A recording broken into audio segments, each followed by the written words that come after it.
Happiness, the word we use it so often in conversation with ourselves कि यार मैं बहुत खुश रहना चाहता हूँ, and during the arguments with others कि यार तुमने मुझे बिल्कुल दुखी कर दिया है. But it has often been overlooked, the discourse of development and deliberations at a policy level.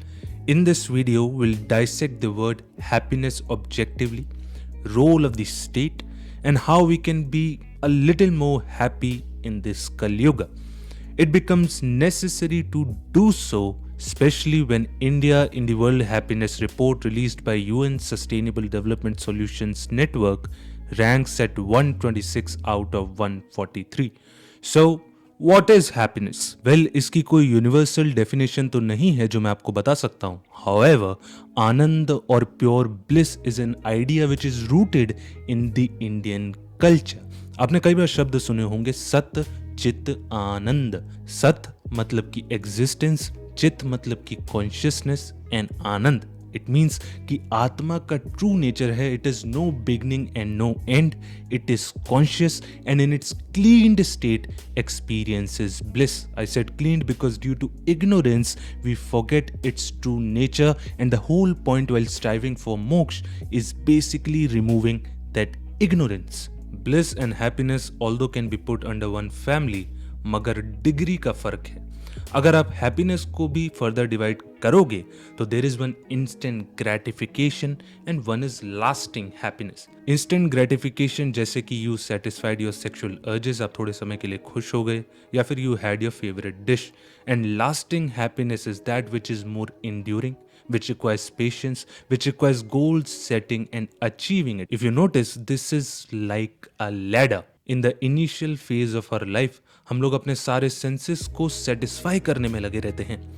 जीभ को एक्सोटिक डिशेस से, by engaging in sexual acts, और आंखों को दुनिया भर की चीजें दिखाकर एटसेट्रा. फिर जब हम जीवन की सीढ़ी में थोड़ा आगे और बढ़ते हैं एंड सेल्फ इंट्रोस्पेक्शन करते हैं तो हमको इसका टेम्पररी नेचर मालूम पड़ता है. फिर हम पढ़ते हैं लास्टिंग हैप्पीनेस की तरफ. उसमें भी अगर गोल सेट किया एंड अचीव नहीं किया, फिर हम बढ़ जाते हैं उस ब्लिस की तरफ. क्योंकि कृष्ण का ज्ञान, ऐसा मुझे लगता है कि अर्जुन जैसा व्यक्ति ही इम्बाइब कर सकता है जो अपने आप को आउटकम से आइडेंटिफाई ना करे, या फिर एक ऐसा व्यक्ति जिसके अंदर निष्काम कर्म करने की पहले से ही डिफॉल्ट सेटिंग हो. आम आदमी के लिए कर्म और आउटकम की इंटेंगलमेंट को सुलझाना इतना आसान नहीं है. आई फील थोड़ा सा मैं टॉपिक से भटक गया हूं, and hence I would like to come back from the bliss to happiness, that is from the transcendental world to the phenomenal world, that is the world we are living in right now. So what are the factors which affects happiness? Biological factors जैसे कि dopamine, serotonin which gets released while scrolling endlessly, sexually satisfying oneself, etc. Psychological factors जैसे कि self esteem and self worth. आपके boss ने सबके सामने आप पर चिल्ला दिया, एक सरकारी कर्मचारी के ऊपर एक नेता ने नेतागिरी कर दी, और एक गार्ड को इंसान न समझकर उसको बुरी तरह पीटना. This is a feature which we usually observe in the less developed nations, जहाँ पे dignity of labor नहीं है. हर व्यक्ति का स्वाभिमान होता है, चाहे वो बड़ा हो या फिर छोटा, और जब उस पे चोट लगेगी ना तो उसको दुख होगा या फिर खुशी. Obviously दुख. The next is social and relational factors. मैं एक पुलिस वाले से बातचीत कर रहा था और मैंने उनसे सवाल किया कि आपको एक तो छुट्टी बहुत कम मिलती है और कभी भी बुला लेते हैं, तो हाउ डू यू मैनेज और feel.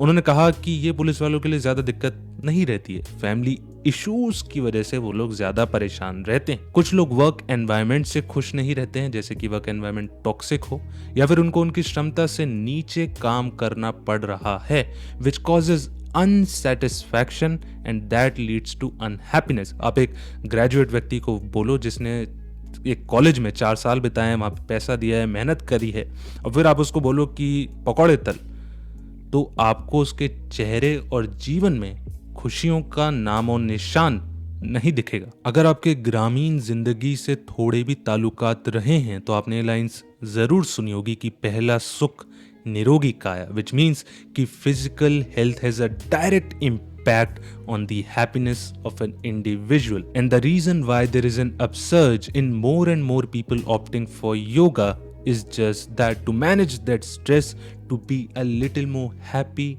in this Kali Yuga, because yoga, unlike other physical exercises, positively impacts the body, mind and soul in a holistic manner. Now let's say an individual wants to do something which goes against the dictates of the culture. I'm not going into the right and the wrong of it, but simply the helplessness to exercise one's own will causes uneasiness and unhappiness in an individual. अब मैंने इन सबको compartmentalise तो कर दिया, but it rarely happens. For instance, somebody is working in a job जहाँ पे work environment toxic है. घर पे गया, उसने सोचा यार मैं थोड़ा रिलीव हो जाऊं या फिर थोड़ा रिलैक्स कर लूं, लेकिन वहां पे रिलेशनशिप डायनेमिक्स खराब होने की वजह से लड़ाई होने लग गई. दुख में आकर उसने सिगरेट और अल्कोहल पीना स्टार्ट कर दिया, जिसकी वजह से बीमारी ने दस्तक दे दी. तो जीवन की इस रेलगाड़ी में कितनी सारी चीजें हैं जो आपको अनहैप्पी बना सकती है. But the $1 million question, can money be the Panacea for all evils? That is, क्या ज्यादा पैसा आपको ज्यादा खुशी दे सकता है? इसका आंसर है हाँ और ना, दोनों ही. एक यूएस के सर्वे के हिसाब से जब भी एक व्यक्ति एक्सट्रीम पॉवर्टी से सालाना $20,000 कमाने लगता है तो हैप्पीनेस या फिर वेल बीइंग का रेट ऑफ इंक्रीज काफी ज्यादा होता है. But the moment it crosses the $50,000 mark, तो हैप्पीनेस तो होती है, but the rate of increase slows down. I was also hearing one gentleman the other day and he said कि एक लेवल के बाद पैसे की कोई वैल्यू नहीं रह जाती है. So the solution is not in hoarding more and more money. Then what is it? इसके लिए हम चलेंगे फिलोसोफर्स और उनकी फिलोसफीज के पास, जिन्होंने जीवन के कॉम्प्लेक्स क्वेश्चंस का उत्तर देने की कोशिश की. The first one we have is Immanuel Kant. He said the 3 rules of happiness are something to do, something to love, and something to hope. 3 sentences, but it contains an ocean of wisdom. Something to love में कुछ भी हो सकता है, जैसे कि woman, your art और भगवान. The last 3 words reminds me of a dialogue in one of my favorite movies, Shawshank Redemption, and I quote, "Hope is a good thing, maybe the best of things, and no good thing ever dies." So in case you are seeing someone unhappy, depressed, give them the hope that things will improve in the future. और अगर वो depression की उस stage में है जिस stage के अंदर उनके आसपास तो बहुत लोग हैं, मगर फिर भी वो अपने आप को अकेला महसूस कर रहे हैं, तो उनको बोलो भगवान से मोहब्बत करो. Go for that platonic love, go for that transcendental love. The next philosopher we have is, जो अक्सर किताबी दुनिया में लाइमलाइट में रहता है और लोगों की जबान पर, Socrates, a Greek philosopher who said कि खुशियां बाहर नहीं है, खुशी उसमें है कि आप वो जिंदगी जियो जो आपकी आत्मा के लिए सही है. The deepest good. This aligns with Aristotle's eudaimonism, जिन्होंने कहा था कि happiness comes from living a fulfilling and a virtuous life, going for the deepest good and actualising one's own potential. अब आपका रियल पोटेंशियल, जिसके अंदर आत्मा चीख चीख कर कह रही है कि भाई तू सिंगर बनने के लिए ही बना है, मगर आप कॉलेज के अंदर बर्नौलीज थ्योरम पढ़ रहे हो, तो सूनर और later that becomes a cause of unhappiness. Buddhism and Epicureanism also aligns up to some extent.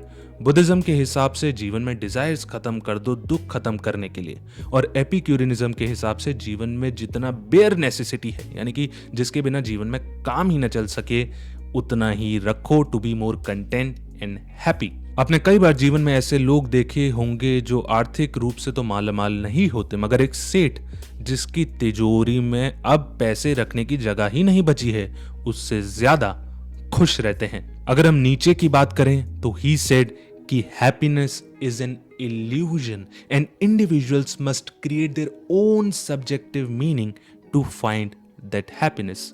This is true in a sense. For a kid, he experiences happiness by doing a different thing than the adult.